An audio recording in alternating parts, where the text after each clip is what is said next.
Hey guys, this is Preeti and welcome back to your channel short world. आज हम आपके लिए लेके आए हैं प्री बोर्ड एग्जामिनेशन 2020 टू 21 का ये हमारे पास प्री बोर्ड का पेपर है, जिससे कि मैं सॉल्व करने जा रही हूँ। तो ये साइंस का पेपर है, क्लास 10th का। तो लेट्स सी।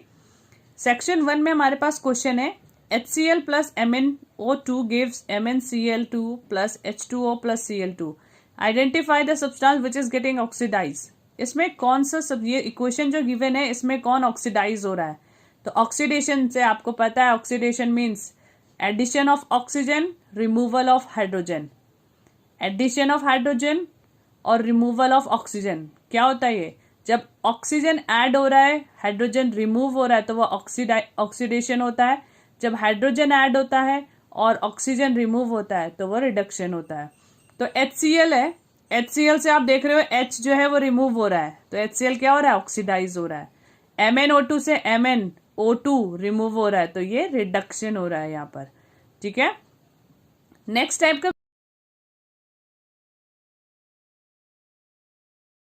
क्वेश्चन है और में है यहाँ पे, potato chips manufacturer fill the packet of chips with nitrogen gas why. जो आपने देखे होंगे रेडीमेड जो चिप्स पैकेट आते हैं, आपने देखा होगा कि उसमें पूरी गैस भरी होती है, और जैसे हम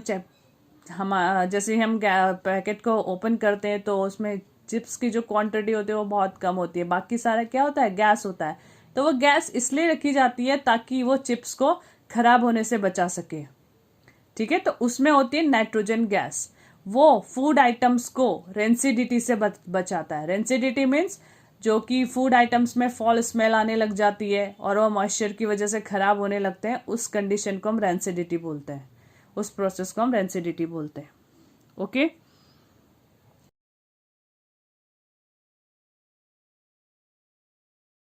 नेक्स्ट है, name the element and it's valency having electronic configuration 2, 8 and 3। ऐसा कौन सा एलिमेंट है जिसकी इलेक्ट्रॉनिक कॉन्फ़िगरेशन 2, 8, 3 है? 2, 8, 3 कॉन्फ़िगरेशन का मतलब एटॉमिक नंबर इसका 13 है, और एटॉमिक नंबर 13 किसका होता है? एल्यूमिनियम का। तो इसका आंसर है आपका aluminium. Question number 3, Fe2O3 plus 2Al gives Al2O3 plus 2Fe। तो यहां पर हमारे पास है कौन सी रिएक्शन हो रही है यहाँ पे? Fe2O3 है, Fe2O3 प्लस 2Al। तो यहां पर कॉम्बिनेशन तो हो नहीं रहा है, क्योंकि कॉम्बिनेशन में दो रिएक्टेंट होते हैं, एक कंबाइंड होकर एक प्रोडक्ट बनाते हैं। डिस्प्लेसमेंट आप इसे कह सकते हो, क्योंकि Fe ने Al ने क्या करा? Fe को डिस्प्लेस कर दिया, उसकी जगह ले लिया, तो डिस्प्लेसमेंट रिएक्शन ये है। Question number 4, what would be the colour of litmus in solution of sodium carbonate. Sodium carbonate कैसा होता है? बेसिक होता है, तो बेसिक सॉल्यूशन है। रेड लिटमस को कैसा करेगा? ब्लू कर देगा, तो ये ब्लू में चेंज कर देगा इसको। इसी के साथ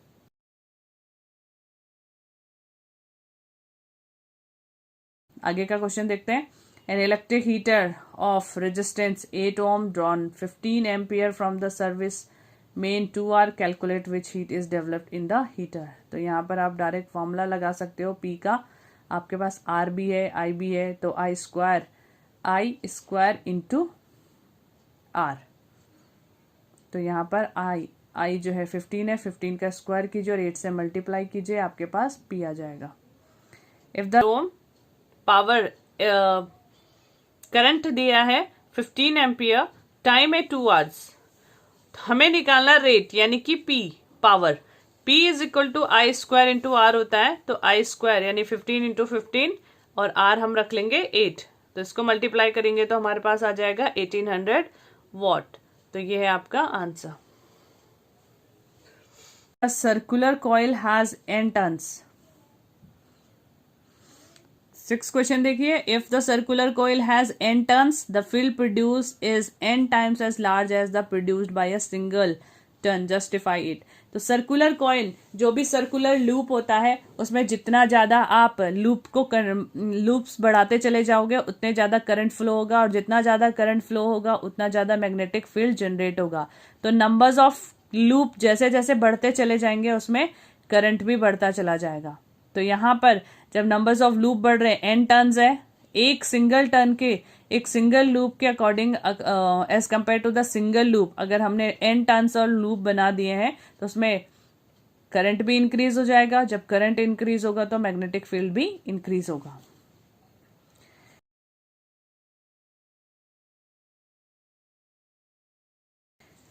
magnet A B is broken into 2 pieces. एक मैग्नेट है, उसको 2 पीसेस में डिवाइड कर दिया है, जैसे कि नीचे दिखा है A B A C D B. A B को हमने स्प्लिट करा, तो ऐसा नहीं है कि ए बी स्प्लिट हो जाएगा तो इसका नॉर्थ अलग हो गया और साउथ अलग हो गया। जब भी किसी मैग्नेट को ब्रेक किया जाता है तो ब्रेक करने के बाद उसमें फिर से एक नया मैग्नेट मिल जाता है हमें। तो यहाँ पर जब हम इसको ब्रेक करेंगे तो हमारे पास एक नया मैग्नेट होगा जिसमें कि नॉर्थ साउथ होगा और दूसरे वाले भी नॉर्थ साउथ होगा।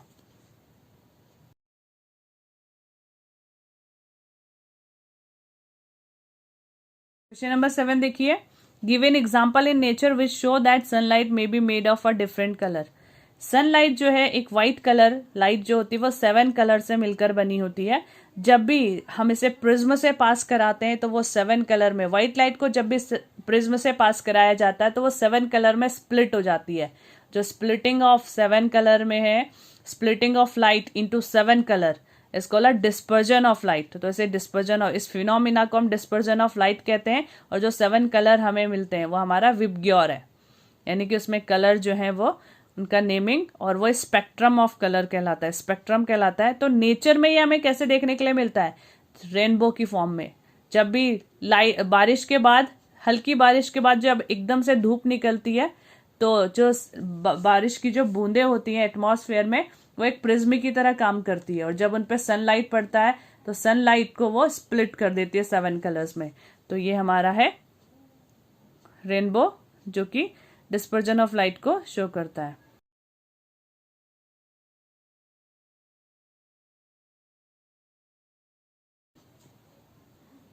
Next, how many molecules of water of crystallisation in Epsom salt. तो ये MgSO4, Mg magnesium sulphate, magnesium sulphate है, इसमें 7H2O हम लेंगे तो कितने वाटर क्रिस्टलाइजेशन है? 7। लिस्ट 2 क्राइटेरिया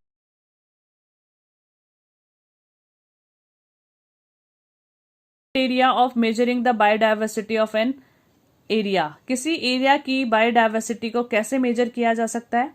वहां की स्पीसीज की रिचनेस से, कितनी स्पीसीज है वहां पर, उस पूरे एरिया में स्पीसीज कितनी पाई जाती है, वो उसका मेजरमेंट होता है। उसके बाद इंडिकेटर्स होते हैं, इंडिकेटर्स लाइक लाइकिन के थ्रू हम बता सकते हैं कि वहां पर बायोडाइवर्सिटी कैसा है।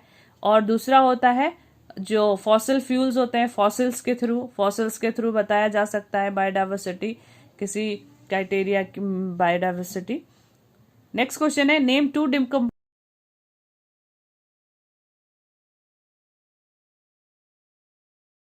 Operating in our system ecosystem. तो डिकम्पोज जो डेड बॉडीज को डिकम्पोज कर देते हैं, तो सबसे बड़ा एग्जांपल तो इसका फंजाई है, तो फंजाई हो गया, और सेकंड इसका हो गया आपका बैक्टीरिया। तो ये आपके थे 1 नंबर के सारे क्वेश्चंस।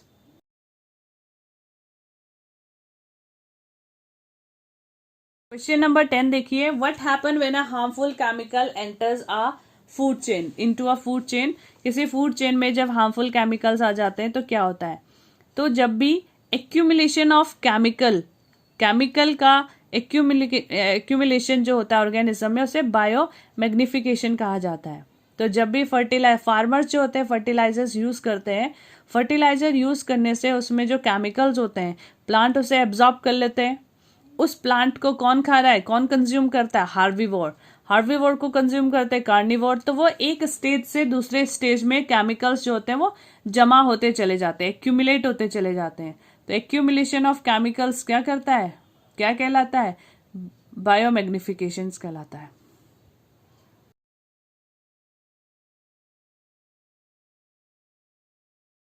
क्वेश्चन नंबर 10 है, why does HCl not conduct electricity when dissolve in टाउलिन। जब भी HCl को टाउलिन में, अगर कोई भी इसी तरह का कोई क्वेश्चन पूछा जाता है आपके पास, HCl इलेक्ट्रिसिटी कंडक्ट क्यों नहीं करता है, इस कंडीशन में क्यों नहीं करता है, तो HCl तभी, अगर वो कोई भी है, अगर वो इलेक्ट्रिसिटी कंडक्ट तभी करता है जब वो आयन में ब्रेक हो जाता है। तो HCl अगर आयन में ब्रेक होता है, H और Cl, H प्लस और Cl नेगेटिव में अगर वो ब्रेक होता है तभी वो इलेक्ट्रिसिटी को कंडक्ट करेगा, अदरवाइज नहीं करेगा। तो इस टाइप का कोई भी क्वेश्चन आपके पास आता है तो आपका आंसर सिंपल सा यही होगा कि HCl आयन में ब्रेक नहीं होता, इसलिए वो इलेक्ट्रिसिटी कंडक्ट नहीं करता। नेक्स्ट है विच एसिड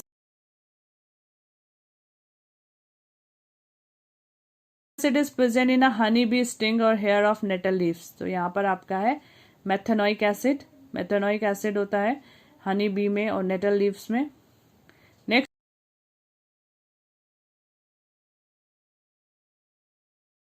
है does the value of speed of light change with medium. Yes, medium के अकॉर्डिंग, मीडियम में हर एक मीडियम में जो स्पीड ऑफ लाइट होती है वो डिफरेंट होती है, इसी को हम रिफ्रैक्शन कहते हैं। तो रिफ्रैक्शन का मेन फिनोमिना इसी वजह से होता है कि जो स्पीड ऑफ लाइट होती है वो हर एक मीडियम में, रेयरर मीडियम में, डेंसर मीडियम में अलग अलग होती है। तो यहाँ पर है yes. Y does a ray of light bend when it travel from one medium to another. तो इसका आंसर भी सेम है, क्योंकि लाइट ऑफ रे तभी बेंड होती है जब वो एक मीडियम से दूसरे मीडियम जाने में इसलिए बेंड होती है क्योंकि उसकी स्पीड कम या ज्यादा हो जाती है। जब वो रेयरर से डेंसर में आती है तो वो क्या होती है, कम हो जाती है, तो इट्स बेंड टूवर्ड्स नॉर्मल। और जब वो डेंसर से रेयरर में आती है तो इट्स अवे फ्रॉम नॉर्मल।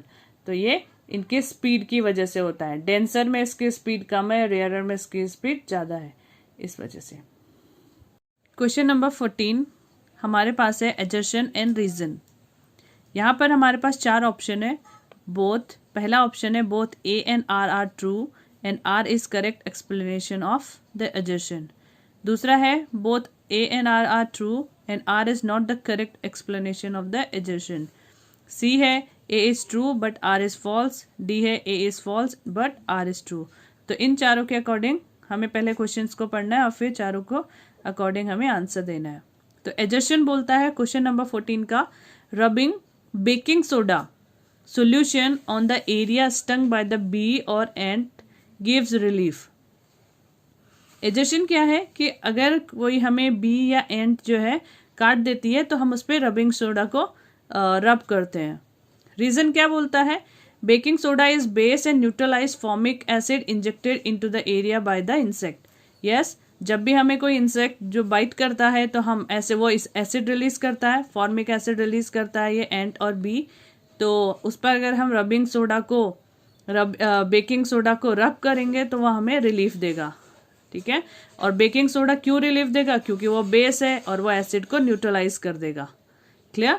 तो यहाँ पर हमारे एजर्शन और रीजन दोनों करेक्ट है। तो हमारे पास आ गया A and R are true and R is correct explanation of the assertion. 15 आपको दिख रहा है question number 15, pH of blood is maintained within range of 7.36 to 7.45 for 2 buffer action of bicarbonate carbonic acid system. pH जो blood का जो pH होता है वो 7.36 से 7.42 तक होना चाहिए। और ये क्यों होता है, किसकी वजह से होता है, बफर एक्शन की वजह से। तो ये भी हमारा दोनों करेक्ट है।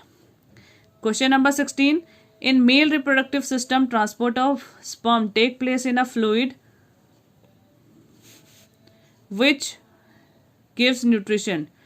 स्पर्म को न्यूट्रिशन देता है, यानी मेल रिप्रोडक्टिव सिस्टम में स्पर्म जो है ट्रांसपोर्ट होता है जिस फ्लूइड से, जिस सीमेन से ये ट्रांसपोर्ट होता है वो उसको न्यूट्रिशन देता है। यस, वो न्यूट्रिशन देता है। रीजन क्या बताया, protective glands and seminal vesicle secrete in the vas deferens. ये होते तो हैं वास डिफरेंस से ये सेक्रेट होते हैं, लेकिन इसकी वजह से वो नहीं देता न्यूट्रिशन। तो यहाँ पर सिर्फ ए सही है, यहाँ पे एजर्शन सही है, लेकिन बी आर जो है रीजन जो है वो उसका सही एक्सप्लेनेशन नहीं है। 16 का ही और पार्ट भी देखिए, assertion ovary release 1 egg every month. Yes, ovary हर मंथ एक एग रिलीज करती है। रीजन है the lining of uterus is always thick and spongy. तो ये थिक एंड स्पॉन्जी होने की वजह से तो यहाँ पर रीजन जो है वो सही नहीं है। क्यों, क्योंकि लाइनिंग यूट्रस की जो होती है वो थिक एंड स्पॉन्जी होती है क्योंकि एग रिलीज होता है, इसलिए नहीं कि वो स्पॉन्जी और थिक हो जाती है इसलिए एग रिलीज होता है। तो यहाँ पर ये उल्टा हो गया। तो एजर्शन तो सही है लेकिन रीजन गलत है। तो A is true but R is not the correct explanation of the assertion. Question number 17 आपके पास एक पैराग्राफ है और इसी के अकॉर्डिंग इस पैराग्राफ से रिलेटेड आपके पास कुछ क्वेश्चंस होंगे, उनके आंसर्स आपने देने हैं। तो इसी टाइप का पैटर्न आपके पेपर में आने वाला है। तो यहाँ पर 17 जो है पैराग्राफ में, question number 17, Johann Gregor Mendel called the father of genetics study the inheritance of 7 different features in peas including height, flower, color, seed shape. To do so, he first established P line with 2 different form of a feature such as tall versus short height. He grew these lines for a generation and then bred them to the each other and observed how the traits were inherited. In addition, Mendel counted the exact number of plants that show each trait. तो यहाँ पर Gregor Mendel है। Gregor Mendel को father of genetics बोला जाता है। उन्होंने P पर यानी मटर के दानों पर कुछ रिसर्च करा था उसकी हाइट को लेकर। उसमें उन्होंने 2 टाइप के पीस लिए थे, एक शॉर्ट हाइट के, एक लॉन्ग हाइट के, यानी कि एक ड्वार्फ और एक टॉल। तो उन्होंने देखा जब उनको इनहेरिटेंस, जब उन्होंने उनको आपस में हाइब्रिड कराया तो उसके बाद किस टाइप के हमारे पास पी जो है वो मिली। तो यहाँ पर है, ये हमारे रिपोर्ट क्वेश्चन नंबर 17 हमारे पास है। यहाँ पर आपके पास एक पैराग्राफ है और इससे रिलेटेड आपके पास कुछ क्वेश्चंस होंगे। तो इसी टाइप का पैटर्न आपके पेपर में आने वाला है। यहाँ पर है Johann Gregor Mendel called the father of genetics. जो मेंडल है उनको फादर ऑफ जेनेटिक्स कहा जाता है। उन्होंने मटर के दाने पर कुछ शोध करी थी यानी कि कुछ उन्होंने एक्सपेरिमेंट करे थे जिसमें उन्होंने ड्वार्फ यानी कि शॉर्ट हाइट वाले प्लांट्स लिए थे और कुछ मटर के दाने लिए थे और कुछ टॉल हाइट वाले जो थे मटर के दाने, उनको जब उन्होंने आपस में ब्रीड कराया तो वहाँ पर हाइब्रिड करने पे किस टाइप की जनरेशन उनके पास आई, उन पे उन्होंने ये रिसर्च करी। तो आगे चलते हैं, क्वेश्चंस देखते हैं क्या है। पहला क्वेश्चन है इसका, to study the natural phenomena of inheritance Mendel selected the pea plants which of the following properties were suitable for their studies. तो किस टाइप के पी प्लांट उन्होंने सिलेक्ट करे थे। Plants would easily self-pollinated or cross-pollinated in nature. Plants were easily grown in garden shown with the considerable shorter generation time, and pea plant do not require the true breeding for hybridization experiment. And many parts of the plant such as pod, seed, color, cotyledon showed distinct phenotype. तो यहाँ पर है ए, या तो वो self pollination cross pollination हो उनका easily, दूसरा शॉर्ट टाइम में, शॉर्ट पीरियड ऑफ टाइम में जो है वो नई जनरेशन्स जल्दी जनरेट जो है उनको उनमें हाइब्रिड नई जनरेशन को देखने के लिए मिले। और फोर्थ इसमें many parts of the plant such as seed, colour, cotyledon, इन सब को उन्होंने ये फिनोटाइप भी उन्होंने शो करे थे। तो यहाँ पर जो आएगा आंसर आपका ए, बी और डी आएगा, लेकिन ये ऑप्शन में नहीं है। तो लेकिन सही आंसर इसका यही है, A, B and D. Next question है इसका आपका, total number of dwarf and tall plant respectively are. तो यहाँ पर हम ऊपर जो ग्राफ दिया हुआ है इसमें टॉल और शॉर्ट दोनों टाइप के प्लांट्स दिए हुए, तो इनको आपको काउंट करना पड़ेगा। तो इसमें जो आपके पास टोटल नंबर आ रहे हैं वो है टॉल के 150 अराउंड और जो शॉर्ट है वो है 53। तो ए इसका ऑप्शन है। तो इसको काउंट कर लेंगे, काउंट करने के बाद आप इसमें आंसर चेक कर सकते हैं। तो इसका जो आंसर है वो है 53 एंड 150। क्वेश्चन नंबर 3 आपके पास है, Mendelian experiment consisted of breeding toll P plant bearing violet flowers with short pea plants bearing white flowers. In the progeny all bore violet flowers, but almost half of them are short. This suggests that the genetic makeup of tall parent can be depicted as. तो यहाँ पर आपके पास tall plant भी है, short plant भी है, but उनका जो कलर है वो सिर्फ वॉलेट है। तो इसके लिए कौन सी प्रोजेनी हो सकती है, किस टाइप का आपका फिनोटाइप होगा या जीनोटाइप कौन सा था आपका। तो यहाँ पर आपका ऑप्शन नंबर 3 है, कैपिटल टी और स्मॉल टी दोनों टाइप के थे, क्योंकि स्मॉल उसमें पेरेंट्स के पास कैपिटल टी यानी टॉल भी थे और डोमिनेंट, टॉल डोमिनेंट और रिसेसिव यानी कि स्मॉल टी ड्वार्फ। लेकिन सब सारे कलर्स में कैसा आया, वॉलेट कलर आया, इसलिए कैपिटल डब्ल्यू यानी वॉलेट फ्लावर्स थे। तो यहाँ पे सी ऑप्शन है आपका। Two pink colour flower on crossing resulted in 1 red 2 pink and 1 white progeny the nature of the cross will be, यहाँ पर क्रॉस फर्टिलाइजेशन होगा, तो सी ऑप्शन है क्रॉस फर्टिलाइजेशन। उसके बाद जो क्वेश्चन नंबर 4 है वह है द साइंटिफिक नेम और of garden pea is homo champagne, मेगिफेरा indica, Pisum and planaria. तो आपको होमो सैम्पियन ये तो ह्यूमन बीन का है, मेगिफेरा इंडिका आम को बोलते हैं, तो यहाँ पर सी प्लेनेरिया तो आपका ये ऑर्गेनिज्म है, और यहाँ पर जो सी है क्वेश्चन आंसर पिसम, तो यहाँ इसी को हम करेक्ट करेंगे। क्वेश्चन नंबर 4 आपके पास दिख रहा है द साइंटिफिक नेम और ऑफ गार्डन पी। तो होमो सैम्पियन तो ह्यूमन बीन का साइंटिफिक नेम है, मेगिफेरा इंडिका मैंगो को बोलते हैं, तो यहाँ पर ऑप्शन सी जो है पिसम, यही हमारा करेक्ट आंसर होगा। क्वेश्चन नंबर 18, यहाँ पर आपकी पीएच टेबल दे रखी है ABCDE, सॉल्यूशन है 5 सॉल्यूशन आपके पास है, इनकी पीएच वैल्यू दे रखी है 4, 1, 11, 7 एंड 9। तो आपको पता है पीएच वैल्यू जो यूनिवर्सल इंडिकेटर होता है उसमें 7 पे हमारा न्यूट्रल होता है, 7 से लेस देन 7 एसिडिक होते हैं, और मोर देन 7 आपका होगा बेसिक सॉल्यूशन। तो पहला क्वेश्चन आपका बनता है which of the following solution is strongly acidic. Strong acid कौन होगा जिसका पीएच सबसे कम होगा, तो यहाँ पे सबसे कम आपका पीएच दिख रहा है बी का 1, तो यहाँ पर आ जाएगा answer B.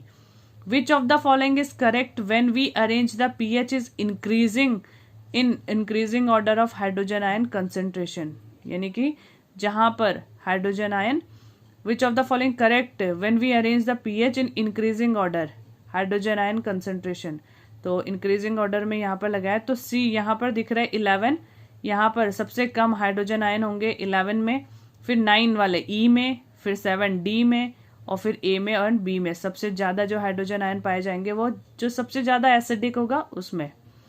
Question number 3, what is the nature of solution D. D आपका है 7, तो ये न्यूट्रल हो जाएगा, तो यहाँ पर ऑप्शन आएगा, ऑप्शन है आपका neutral. What type of salt will be formed when solution B is mixed with solution E. तो ई हमारे पास है बेसिक और बी हमारा है एसिडिक, तो बेसिक और एसिड जब मिलते हैं तो सॉल्ट बनता है, तो यहाँ पर है न्यूट्रल आ जाएगा, सी आंसर आएगा इसका सी। फिर है which of the following is strongly basic in nature. तो बेसिक नेचर में कौन होगा जिसका पीएच सबसे ज्यादा होगा, और सबसे ज्यादा पीएच किसका है सी का, तो इसका आंसर है सी। उसके बाद आपके पास क्वेश्चन नंबर 19 देखिए, chemical reaction involve chemical changes in which new substance with new properties are form. तो केमिकल रिएक्शन क्या होती है, इसमें नई सब्सटेंस जो सब्सटेंस होता है एक नया सब्सटेंस फॉर्म होता है, और उसकी प्रॉपर्टीज जो होती है कुछ नहीं होती है, नई होती है। लाइक मिल्क है, मिल्क से हमारा बना दूध, दूध से बना हमारा दही, तो दही की जो प्रॉपर्टीज है वो मिल्क से बिल्कुल डिफरेंट है, तो वो ये क्या एक केमिकल रिएक्शन है। तो केमिकल रिएक्शन आपने पढ़े हैं combination reaction, decomposition, displacement, double displacement, redox. तो यहाँ पर आपके पास कुछ क्वेश्चन है इसी से रिलेटेड, ये हम चेक करेंगे। Which of the following reaction will not take place, कौन सी यहाँ पर है जो नहीं होगी, तो ZnCuSO4 plus ZnSO4 plus Cu ये तो होगी। KBr है प्लस Cl2, KCl बना और Br2 बना, फिर है Zn प्लस MgSO4 और ZnSO4 प्लस Mg। तो यहाँ पर Mg is more reactive than Zn, जो ज्यादा रिएक्टिव होता है वो लेस रिएक्टिव, उसे हटा नहीं पाता। Zn प्लस CuSO4 में क्या हुआ था, Zn जो है वो Cu से ज्यादा रिएक्टिव है, तो Cu को उसने डिस्प्लेस कर दिया है। क्लियर, यहाँ पर Zn MgSO4 में Mg ज्यादा रिएक्टिव है, Zn कम रिएक्टिव है, लेस रिएक्टिव है, तो वो उसे डिस्प्लेस नहीं कर पाएगा, तो ये रिएक्शन नहीं हो पाएगी। इसका सेकंड पार्ट देखो, विच of the following involve combination of 2 elements. तो यहाँ पर पहला है N2 प्लस H2, N2 और H2 दोनों एलिमेंट है। फिर है CaO plus CO2, CaO calcium oxide है, तो फिर है SO2 plus O2, NH3 plus HCl। तो विच of the following combination of 2 element. बाकी के B, C और D में आप देख रहे हो ये कंपाउंड्स हैं, सिर्फ A जो है N2 और H2 जिसमें मिल रहा है ये एलिमेंट है, तो आपका ऑप्शन होगा A। थर्ड पार्ट है ऑक्सीडेशन इन्वॉल्व। ऑक्सीडेशन हम किसे कहते हैं, जब ऑक्सीजन ऐड होता है, हाइड्रोजन रिमूव होता है, यानी कि loss of electron, addition of oxygen और रिमूवल ऑफ हाइड्रोजन। तो यहाँ पर आपका आएगा second, third and fourth. Next क्या बोलता है, which of the following are exothermic process. Exothermic process कौन सी होती है? जिसमें हीट रिलीज होती है, जिसमें हीट एब्जॉर्ब होती है, वो होती है एंडोथर्मिक। तो reaction of water with quicklime, dilution of an acid and evaporation of water, sublimation of camphor. तो evaporation of water heat absorb होती है, सब्लिमेशन ऑफ कैम्फर वहां पर भी क्या होती है? हीट एब्जॉर्ब हो रही है। सिर्फ हमारे पास फर्स्ट एंड सेकेंड है। जब वाटर इन क्विकलाइम को का रिएक्शन कराया जाता है तो वो हीट रिलीज करता है। इसी तरह से जब एसिड को हम डाइल्यूट करते हैं, जब उसमें वाटर हम मिलाते हैं, तो यहाँ पर भी हीट रिलीज होती है। तो ये दोनों ऑप्शन क्या है हमारे पास? एक्सोथर्मिक प्रोसेस है, first and second. Fifth part देखिए इसका, which among the following is double displacement reaction. Double displacement में क्या होता है? दोनों एलिमेंट एक दूसरे की प्लेस ले रहे होते हैं। तो यहाँ पर Pb प्लस Cu Cl2, यहाँ पर तो बस Pb जो है Cl2 के साथ Cu को रिप्लेस कर रहा है। सेकेंड वाले में Na2SO4 प्लस BaCl2। तो यहाँ पर देखिए Ba ने Na की जगह ले ली है, Na ने Ba की जगह, तो एक दूसरे को रिप्लेस कर रहे हैं। तो ये आपका डबल डिस्प्लेसमेंट आ जाएगा। क्वेश्चन नंबर 20, ये VI ग्राफ गिवन है आपके पास। V is directly proportional to I, आपको पता है। तो फर्स्ट क्वेश्चन यहाँ पर है आपका, the resistance whose VI graph is given below.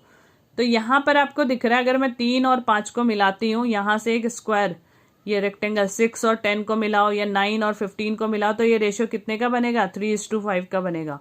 तो यहाँ पर फर्स्ट जो है वो रेजिस्टेंस हुज, तो पहले का आंसर आपका आ जाएगा 3/5 ओम। सेकेंड पार्ट देखिए इसका, the temperature of a conductor is increased, the graph best showing the variation in the resistance. तो जब टेम्परेचर बढ़ता है तो रेजिस्टेंस भी बढ़ेगा।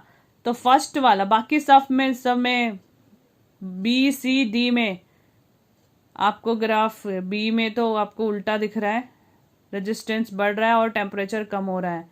ये टेम्परेचर बढ़ रहा है और रेजिस्टेंस कम हो रहा है बी वाले में, ठीक है। और सी और डी में भी इसी तरीके से कुछ नेगेटिव्स आ रहे हैं। और डी में तो डी वाला जो है ये तो डाउन स्लोप चल रहा है बिल्कुल। तो आपका ऑप्शन यहाँ पर ए है, इसका फर्स्ट आंसर है। इस वाले जो ग्राफ है, ये वाला जो ग्राफ है, आप इस तरीके से ध्यान से देख लीजिए इसे। इस तरीके के क्वेश्चन बार बार पूछे जाते हैं पेपर में। तो ये आपका ए ऑप्शन आ जाएगा। जैसे जैसे टेम्परेचर बढ़ रहा है, आप देख रहे हो कि ग्राफ कैसे जा रहा है, रेजिस्टेंस का ऊपर की तरफ जा रहा है।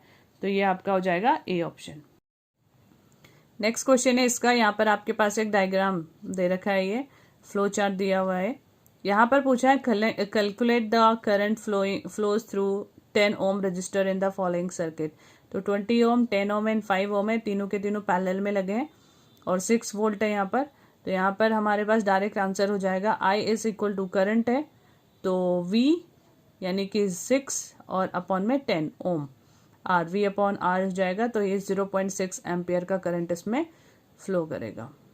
नेक्स्ट है, student carry out an experiment and plot the VI graph of the 3 sample of nichrome wire resistance R1, R2 and R3 respectively, which of the following is true. तो यहाँ पर है R3 का जो स्लोप है वो सबसे ज्यादा दिख रहा है, तो R3 greater than R2 greater than R1, ये आपका ट्रू है। इसके बाद जो नेक्स्ट क्वेश्चन है वो है आपके पास, a piece of wire of resistance R is drawn to double its length, the new resistance is.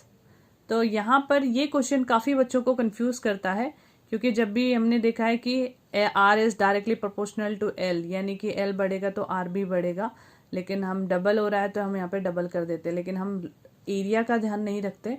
तो यहाँ पर है, इस क्वेश्चन को करेंगे कैसे, आप ये देखिए, ये इसका सोल्यूशन है। यहाँ पर हमारे पास रेजिस्टेंस जो है R1 is equal to R, यानी कि पहला जो रेजिस्टेंस है वो हमारा R है और L L ही है। तो हमारा रेजिस्टेंस क्या हो जाएगा, resistance is equal to rho L upon A, ठीक है, ये हमारा फॉर्मूला है। अब हमने लेंथ को डबल कर दिया है तो ये 2L हो जाएगा। लेंथ को डबल करेंगे तो एरिया हाफ हो जाएगा, तो एरिया जो होगा A/2 हो गया। अब हम फॉर्मूला अप्लाई कर, ये हमने फॉर्मूला अप्लाई करा, R1 is equal to rho L1 A dash, यानी कि L डैश अपॉन में A डैश। तो रो ही रहा, L की जगह 2L रखा और A की जगह A/2 रखा। तो जब इसको हम सॉल्व करेंगे तो ये हमारे पास 4 रो L अपॉन A आ गया और रो L अपॉन A हमारा R है। तो ये हमारा जो नया जो रेजिस्टेंस होगा वो 4R के इक्वल हो जाएगा। काफी बच्चे उसमें 2R करके आ गए हैं, लेकिन यहाँ पर जो आंसर होगा वो 4R होगा। Is that clear? ओके।